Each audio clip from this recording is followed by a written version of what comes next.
Did you know that in Islam there's no original sin? Everyone is born pure and sinless.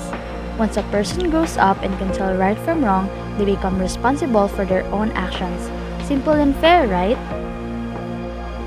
Did you also know that Islam is the second largest religion in the world, with about 1.8 billion Muslims? It's also one of the three Abrahamic religions alongside Judaism and Christianity. The word Islam means submission to the will of God. Muslims, as followers of Islam, are called worship one all-knowing God called Allah in Arabic.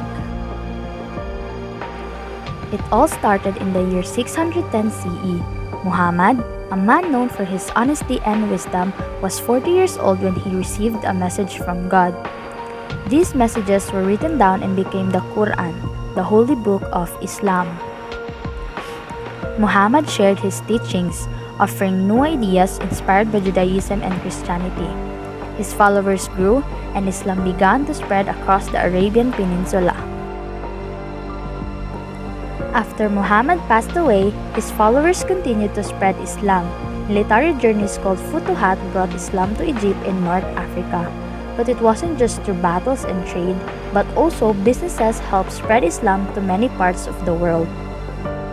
Today, Islam is practiced by millions in the Middle East, North Africa, and South Asia.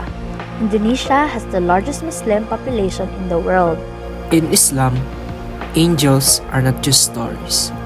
They are messengers of Allah created by God to deliver His messages and guide people with wisdom. On the day of judgment, everyone will be judged for their actions. Those who followed Allah's path will enter the paradise, and those who didn't will face the consequences.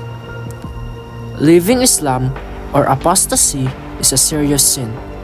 It's seen as a betrayal of the guidance Allah has given. These beliefs help Muslims live their faith, guiding them toward goodness, purity, and a heart aligned with Allah's will. The 5 pillars of Islam, not just rules to follow, but the essence of a life lived in truth. The first pillar, the Shahada, a profound truth spoken from the heart. There is no God but Allah, and Muhammad is his final prophet. It's the foundation, the very declaration that binds a Muslim soul to the divine. Simple, yet immeasurably powerful. The second pillar is Salat, the call to pause, to reconnect 5 times a day. From dawn to night, Muslims bow, standing together in faith, facing the Sacred Heart of Mecca, where time itself seems to still. Zakat is the third pillar. It's not just charity, it's purity.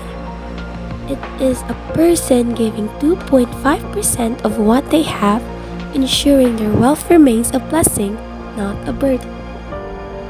The fourth pillar, Sawm, is a test of patience, discipline, and empathy. During the month of Ramadan, Muslims fast, not just from food, but from distractions, negativity, and selfishness. From dawn until sunset, the fast purifies both the body and the spirit. It's more than hunger. It's a profound connection with Allah and with the less fortunate who walk a path of hunger all year round.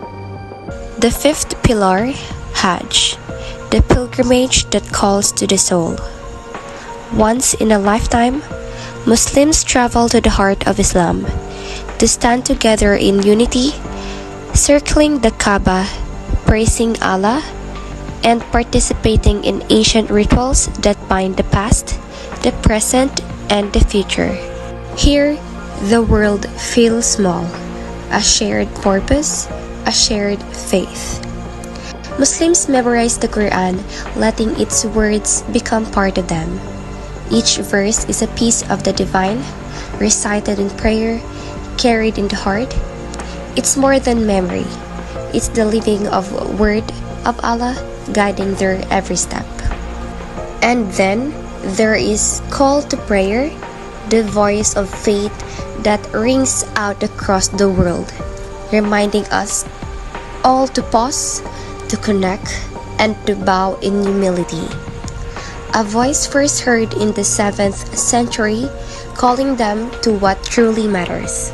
At birth, the Shahada is whispered in a baby's ear, the first words they hear, a beginning that echoes through their life, and the first reminder of the oneness of God. And at the end of life, Muslims hope the last words they hear will be the same, the Shahada, a return to the beginning, the eternal truth. In the Islamic year, there are special times for reflection, joy, and celebration. First is Ramadan. The 9th month, Muslims believe the Quran was sent down during this time. It's a month for fasting, praying, and getting closer to Allah. At the end of Ramadan, Eid al-Fitr begins, the festival of breaking fast. It's a day for family and community to come together for prayers, meals, and celebrations. Picture a time when kings and governments told you how to pray, what to believe, and even who to worship. It was the 1600s, and religion wasn't a choice, it was an order. But in the middle of this, a group stood up and said faith should be free. They were the Baptists, and their story began in 1609 with courage, conviction, and belief in freedom. These first Baptists believed that faith wasn't something you were born into or forced into. It was something you choose. To them, the Bible was everything.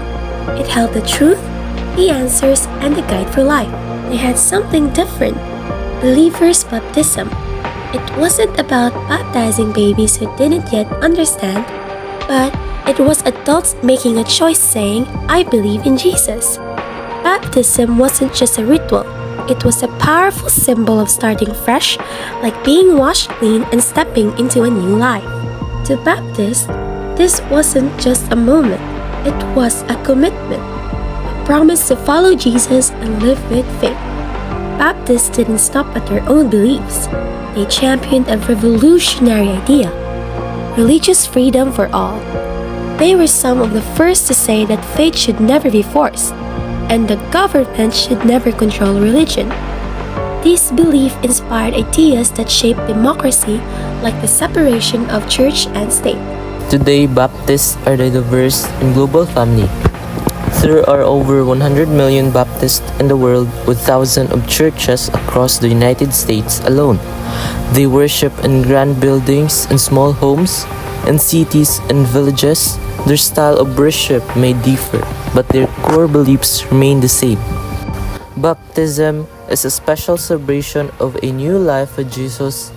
When you go into the water, it shows the end of your old life and the sinful things you did. Your past is left behind, and when you come up, it is a sign of your new life with Christ. In Filipino folklore, two terrifying figures stand up, the manananggal and the kulam. These creatures don't just harm the body, they attack the spirit.